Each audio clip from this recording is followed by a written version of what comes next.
6월 10일 월요일 안 보이는 골방 라디오 안골라 방송 시작하겠습니다. 저희는 JTBC 국제부 해적방송 박소연 기자입니다. 안녕하세요. 이지혜 기자입니다. 오랜만이에요? 네, 그러네요. 잘 지내셨어요? 뭐 이게 무성의하게 오랜만이에요? 그러네요. 네. 아니 너무 오랜만에 지금 하는 것 같아요. 그러니까 저 바빴어요. 네. 왜 이렇게 바빴어요? 저희 뭐 이렇게 취재- 바빴죠? 그러니까 지난주 네. 되게 바빴어요. 그러니까 되게 이렇게 잡다한 국제 뉴스가 굉장히 많이 있었습니다. 네. 우리 뉴스룸에도 꽂혀야 되는 기사들이 꽤 있었고요. 프레임 맞추기로 했잖아요. 뒤로. 맞아요. 제가 뒤로 가야 돼요. 네, 얼굴 좀 작게 보이게. 당신이 앞으로 올 수도 있잖아요. 그래, 저거 뒤로 오라고. 작은 얼굴이 더 좋으니까. 아, 그렇죠, 그렇죠, 아유. 맞습니다. 오늘은 무슨 소식 갖고 오셨어? 정말 궁금합니다. 네, 그렇습니까? 파이팅 해보면서 네, 유럽의 선거 관련한 소식을 들고 왔습니다. 네.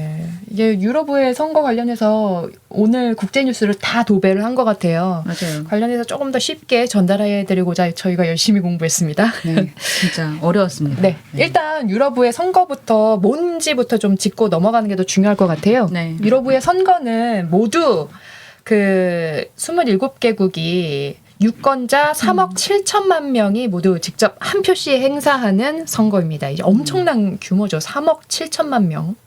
이를 통해서 모두 720명의 유럽의회 의원을 뽑는 선거라고 보면 됩니다. 네. 사실상 이게 뭐 각국 정치권에 대한 중간 평가의 의미로 좀 생각하면 좋을 것 같아요. 그게 큰 것 같아요. 리더들이 가장 눈여겨볼 수밖에 없는 선거 결과. 이게 의석수를 좀 살펴보면 이게 다 그 인구수의 국가별 인구수에 비례하게끔 이제 할당이 되어 있는데 이제 독일이 가장 인구가 많다 보니 독일의 의석수가 가장 많아요. 96석으로 가장 많고 그 다음에 프랑스가 81석 그리고 이탈리아가 76석으로 이렇게 순위를 차지하고 있습니다. 소규모 국가는 최소 6석을 보장받고 있는데요. 이제 네. 키프로스, 룩셈부르크, 몰타 등이 있습니다. 그럼 720명 유럽의회 의원들 720명이 임기 5년 동안 무엇을 하느냐? 이게 입법기관 아니에요? 그러니까 입법기관? 27개 국가에 그 공통적으로 적용되는 법을 만든다라고 보시면 될 것 같은데 가장 최근에 이슈가 됐던 법이 바로 이 인공지능 규제법이에요. AI 액트법인데 이게 이런 기사 좀 많이 보셨을 거예요. 세계 최초로 인공지능 법이 통과가 됐다. 이런 기사들 좀 많이 봤을 텐데 네. 이게 바로 유럽 의회에서 만든 법입니다. 근데 잠깐 뭐 간략하게 설명드리면 이 인공지능 규제법이 뭐냐면 AI 기술을 위험도에 따라서 이제 4단계로 나눠서 어떻게 규제하느냐 이렇게 좀 그 제정한 그런 법이라고 살짝 딥페이크 이런 거 못하게 방지하는 법 맞아요. 거예요? 그런 법이라고 좀 보시면 됩니다. 네.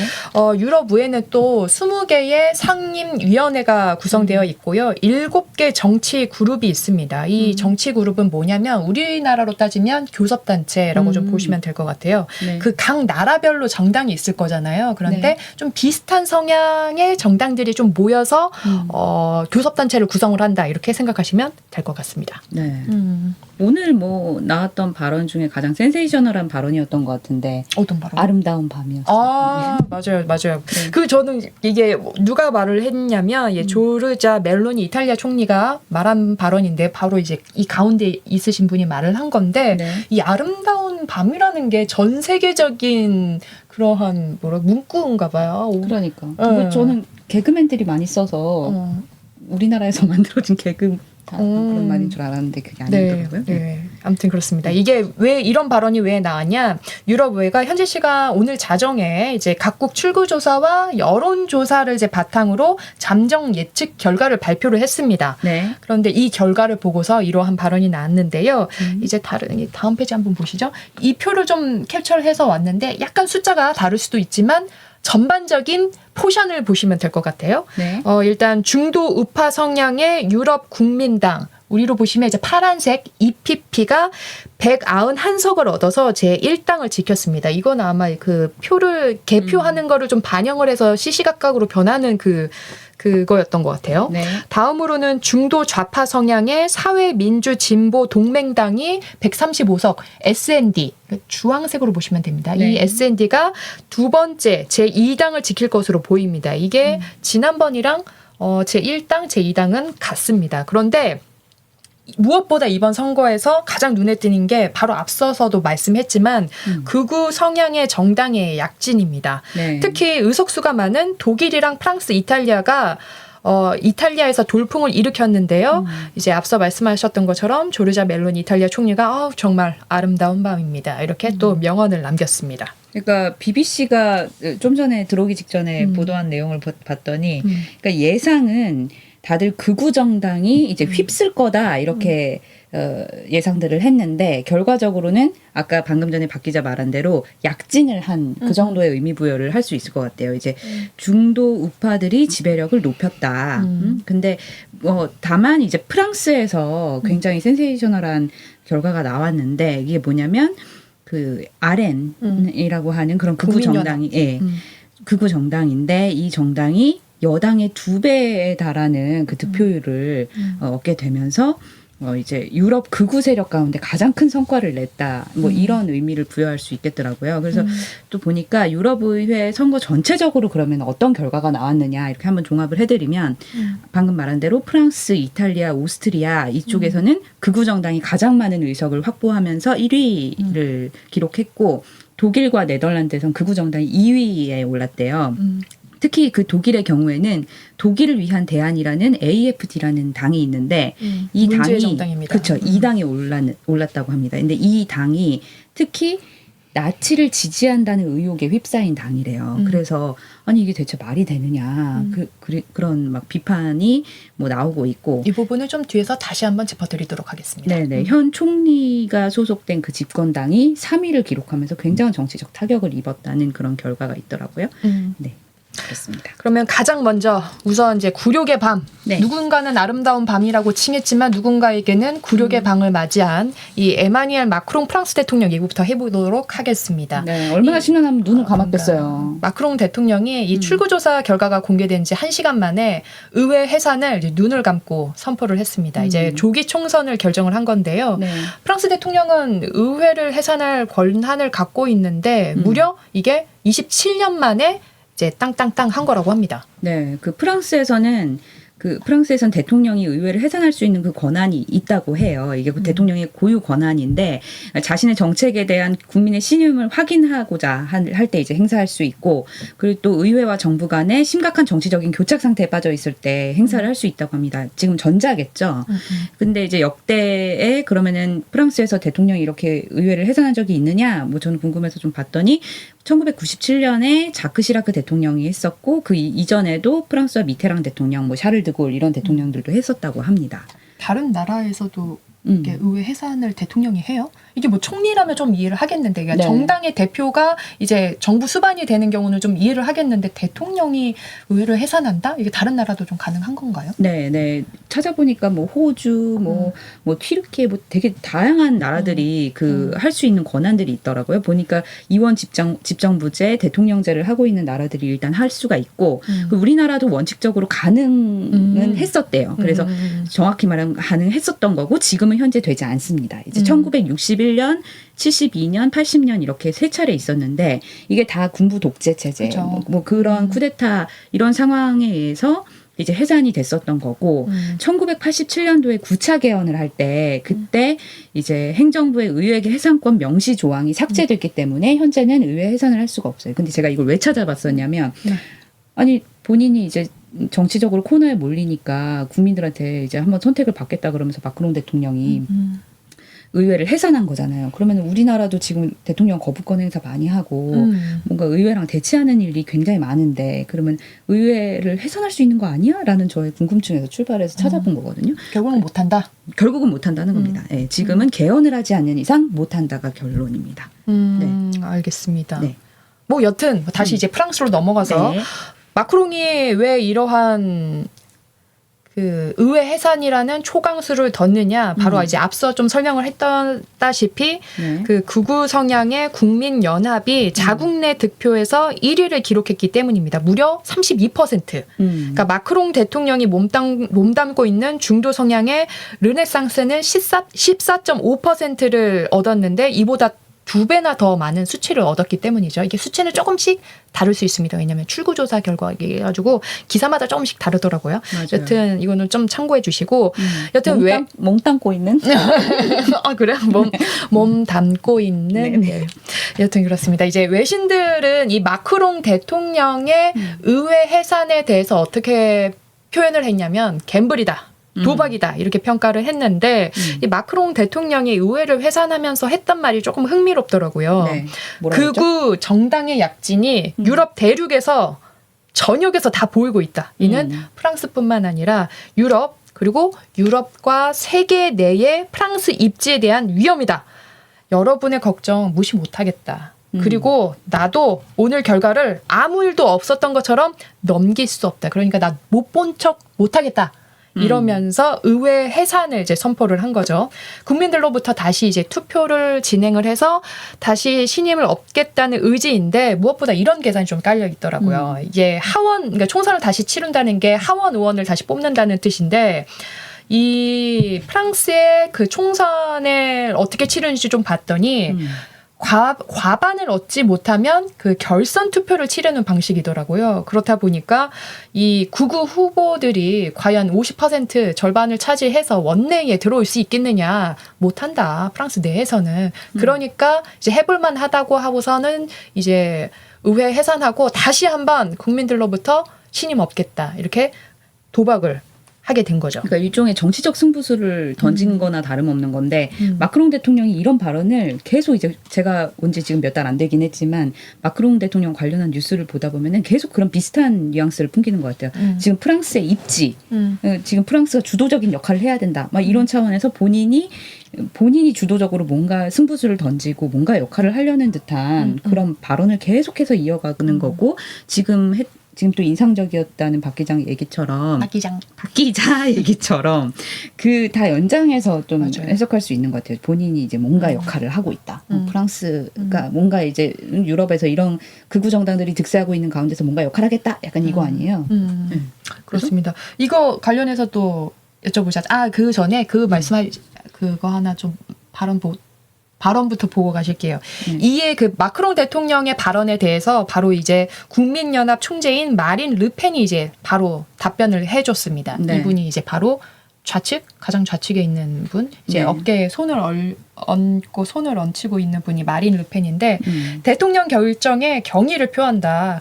우리는 권력을 행사할 준비가 되어 있다. 자, 국민 30% 이상이 우리를 택했으니까 이거는 시작에 불과하다. 이제 빵빠레 울려라. 이렇게 대답을 해준 거죠. 되게 이렇게 대권을 노리고 있는 그쵸. 사람이잖아요. 그렇죠. 그러니까 이제 마크롱이란 지난번 대통령 선거일 때도 이제 맞붙었던 그 후보인데 취재해봤잖아요. 물 들어갔다 노져라. 네, 약간 이런 취지의 발언이네요. 그렇죠. 이제 유럽 정치에 정통한 교수님들과 아주 취재를 해봤잖아요. 좀 결과 좀 말씀해 주세요. 네, 유럽 정치에 정통한 교수님들 입장을 들어봤더니, 그러니까 이 마크롱이 그러면 정치적인 도박을 했다라고 해석할 수 있는 그 배경이 뭐냐라고 여쭤봤더니, 그 유럽 의회에서 독일이랑 프랑스가 갖는 입지는 그러니까 소위 형님에 해당한대요. 지금 아까 그 인원수가 많기도 하지만 그것만이 아니라 그 어떤 입지적인 그 어떤 중요도 뭐 그런 면에서 굉장히 큰 역할을 하고 있기 때문에 이들의 입장이 굉장히 중요한데 지금 현재 극우 정당들이 독일, 프랑스에서 이제 약진을 하고 기성 정당들이 참패를 했잖아요. 그러니까 프랑스로서는 이제 일종의 승부수를 던지면서 본인은 이제 정치적인 이제 뭔가 도박을 했다라고 평가를 할 수 있다는 거죠. 그래서 이제 본인으로서는 사실 마크롱 대통령은 이미 한 차례 연임에 성공한 상황이고 국민들이 이번에 자신들한테 한 번 더 힘을 실어주게 되면은 사실상 이 마크롱 대통령한테는 정치적 후계자로 뽑히는 인물이 있거든요. 그 가브리엘 아탈이라는 현 총리인데 그 총리에게 정치적 자산으로 지금 자기들의 이런 승리를 이제 물려줄 수 있다. 뭐 이런 배경이 있다고 합니다. 물론 이제 실패를 하게 되면 마크롱 대통령은 정치적 부담을 본인이 떠안게 되는 거고 그리고 2기 집권 3년 차밖에 안 됐는데 야당 총리를 임명해야 되는 상황이게 되는 거거든요. 그렇게 되면 어떻게 되는 거예요? 그럼 이제 3년 뒤에 대선에서 정권을 내줄 가능성이 높아지는 건데 이제 마린 르펜이 대통령이 될 수 있다. 마린 르펜이 대통령도 될 수 있고 그리고 만약에 총리로 누군가를 앉힌다. 뭐 지금 프랑스나 뭐 외신에서 가장 많이 눈여겨보는 인물은 조르당이라는 지금 국민연합 그 대표가 있더라고요. 그 뭔가 되게 잘생겼다라고 하면서 사람들이 되게 막 얼평을 많이 하고 있는 그런 대표가 있는데 그 조르당 총리가 만약에 된다, 뭐 그렇게 된 경우에 그 대통령과 총리가 서로 다른 정당 소속의 그런 동거 정부가 탄생을 하게 되는 거라고 합니다. 맨날 싸우다 끝나는 거 아니에요? 맞는 말씀이에요. 그게 바로 맞는 게 정책의 일관성도 떨어지게 되고 뭐 그런 정치적인 그런 후폭풍이 만만치 않겠죠. 그러면 이제 총리 임명 권한은 그럼 대통령한테 있는데 하원이 정부 불신임 권한이 있대요. 그렇게 되면 하원 의석 구성에 따라서 제1당 대표 인물이 총리에 오르게 되거든요. 근데 결국 그렇게 되면은 이제 기존 대통령, 마크롱 대통령으로서는 레임덕을 맞이할 수밖에 없는 상황이 되는 겁니다. 그렇게 되면은 아까 박 기자 말대로 르펜의 대권 행보에 날개를 달아주는 격이 되는 거죠. 네. 알겠습니다. 네.